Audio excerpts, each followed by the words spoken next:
This section is about some basic principles for writing good programs in the Wolfram language.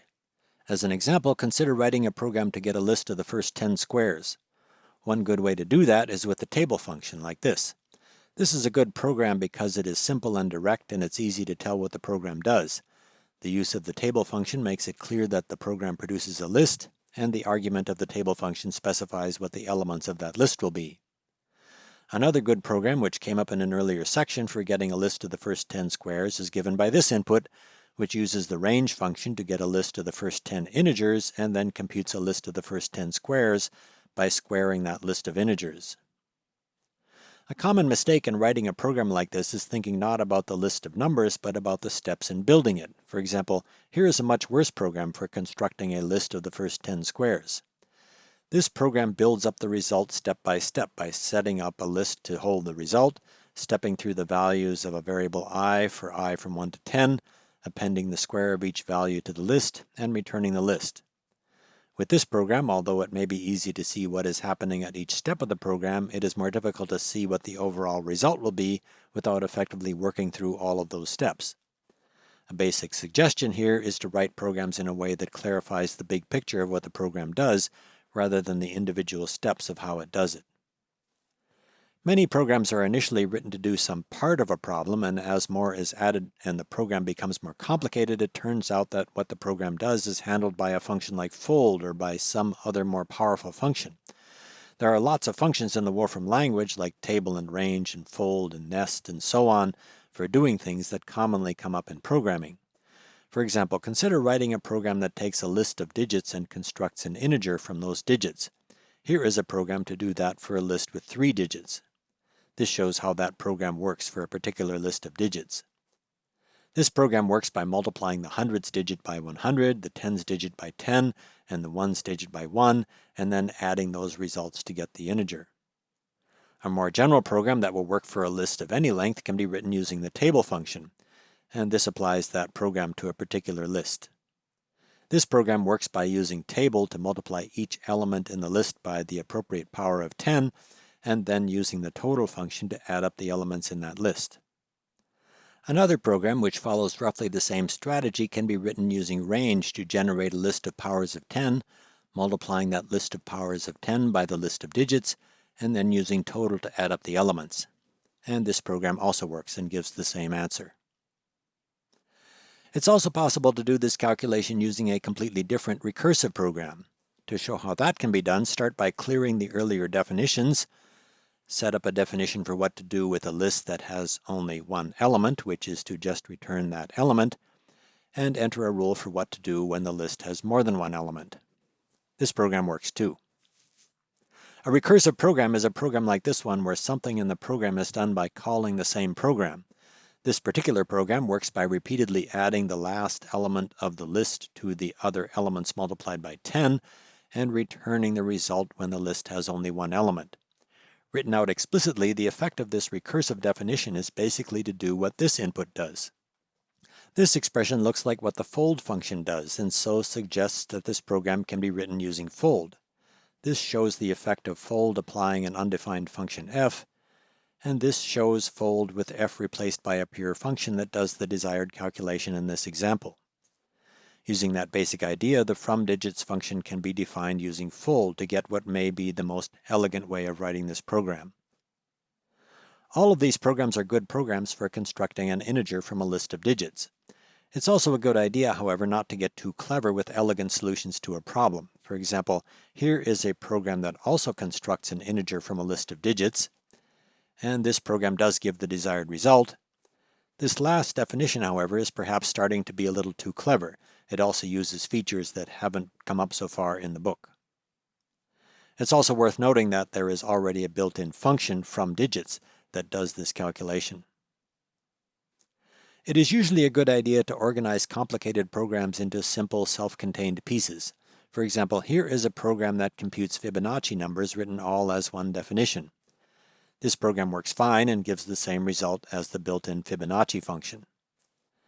That one definition includes several different cases all in one program: what to do when n isn't a positive integer, what to do when n is 1 or 2, and what to do for other positive integers. Those cases can be broken up into separate pieces. These definitions specify what to do when n is 1 or 2. This definition says what to do for larger positive integers, and this definition returns an error in all other cases, so this specifies what to do if n is not a positive integer. This set of definitions also gives Fibonacci numbers. A program written in this way with several short rules is often easier to understand than a program written as one big rule. It is important to choose good names for functions, since those names are often very helpful in understanding what a program does. A sign of a well-written program with well-chosen names for things is that it is easier to understand the program by just looking at the program than through any verbal description of the program. For example, here is a program that builds a stack of rotated pink and yellow rectangles.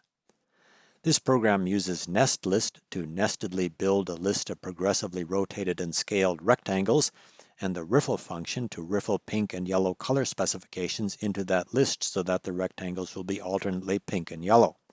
Names like nestlist and riffle are helpful clues in understanding what this program does.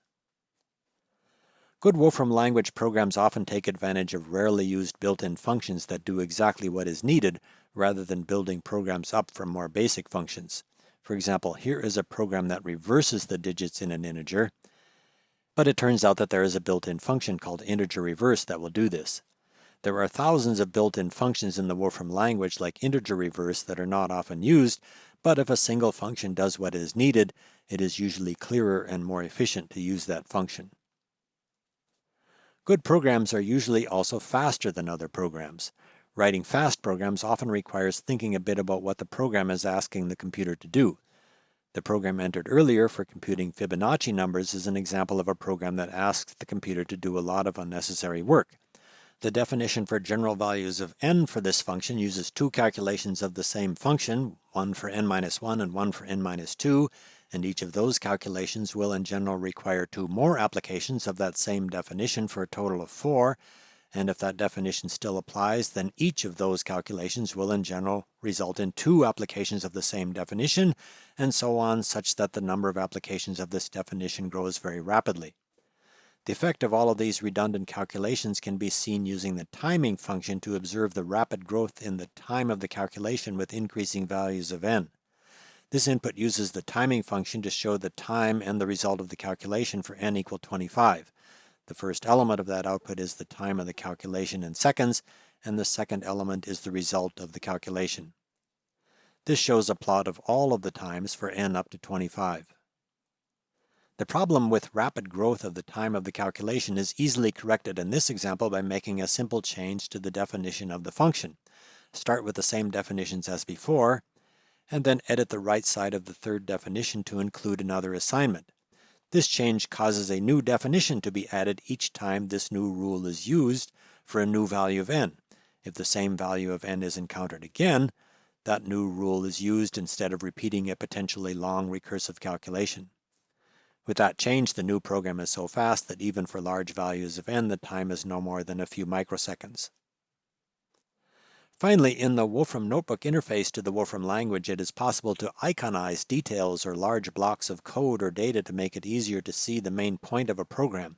For example, here is a program that generates a plot and where much of the program consists of options to the list line plot function. That long list of options can be iconized by selecting the list of options and then right-clicking or control-clicking to open up a menu and choosing Iconize from that menu, which replaces the selection with an iconized form. The input with the iconized form can still be evaluated and gives the same result as before, but iconizing the list of options makes it easier to see what this input does. There's also an iconize function that gives results in iconized form.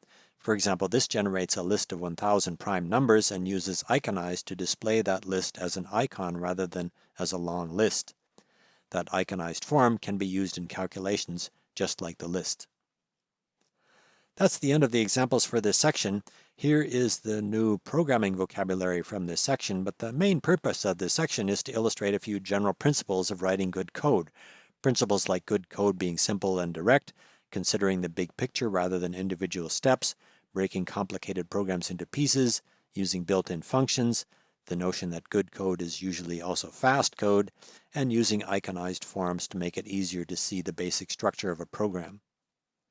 Here are the exercises from the end of this section. As an example, consider the first exercise. Find a simpler form for that program. Often it is easier to see what a program like this does by formatting the program on several lines.